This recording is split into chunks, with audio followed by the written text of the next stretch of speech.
Hello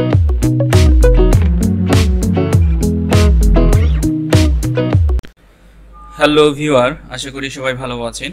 আমি হাফিজুর রহমান ফরাদ আপনাদের জানাচ্ছি সালাম এবং শুভেচ্ছা।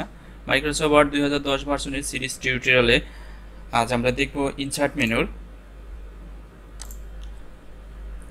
মাধ্যমে কিভাবে অবজেক্ট, যেটির মাধ্যমে আমরা অন্য কোনো ফাইলের তথ্য আমাদের ফাইলের ভিতরে নিয়ে আসতে পারি, এটি কিভাবে আনা যায় আমরা একটু দেখব। আমরা যে ফাইলের মধ্যে তথ্যটি আনতে চাই সেই ফাইলটিকে আগে ওপেন করব। ওপেন করার পরে আমরা যেই জায়গাতে আনতে চাই সেই জায়গাটাকে আগে সিলেকশন করব, অর্থাৎ কার্সার রাখবো, নির্দিষ্ট জায়গায় কার্সার রাখবো। দেন অবজেক্ট থেকে টেক্সট ফর্ম ফাইল, তো টেক্সট ফর্ম ফাইল থেকে আমরা যে ফাইলে তথ্য আমাদের ফাইলে নিতে চাচ্ছি সেই ফাইলটিকে আমরা সিলেকশন করব। সিলেকশন করে দেন ইনসার্টে ক্লিক, দেখতে পাচ্ছেন যে ফুল তথ্যটি ওই পেজের বা ওই ফাইলের ভিতরে যে তথ্য ছিল সেই তথ্য চলে আসছে। তো এভাবে আমরা একজনের ফাইল থেকে আমরা আমাদের নিজের ফাইলে তার তথ্য নিয়ে আসতে পারবো, বা কপি করেও যদি আমরা আনতে চাই এক ফাইল থেকে অন্য ফাইলে তথ্য, সেই ক্ষেত্রে আমরা কিভাবে আনবো।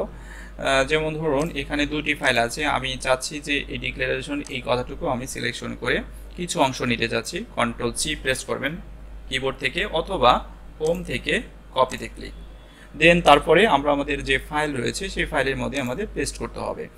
আমরা যেখানে রাখবো লেখাটুকু সেই জায়গায় কার্সর রেখে কন্ট্রোল চেপে ভি প্রেস করব, তাহলে দেখা যাবে যে এই ফাইলের অংশটুকু এইখানে চলে আসবে লেখাটুকু। তারপরের যে অপশনটি রয়েছে ডেট টাইম।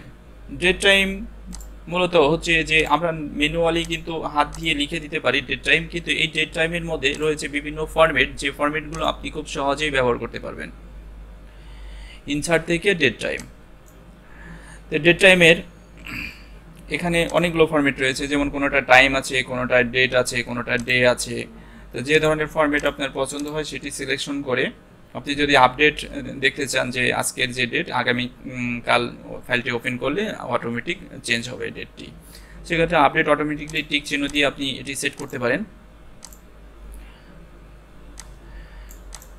তো এভাবে আমরা ডেট টাইম ইউজ করব। পরবর্তী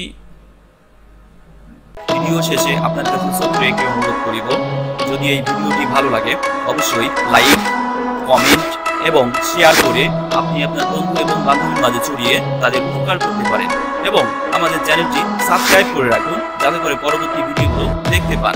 থ্যাংক ইউ।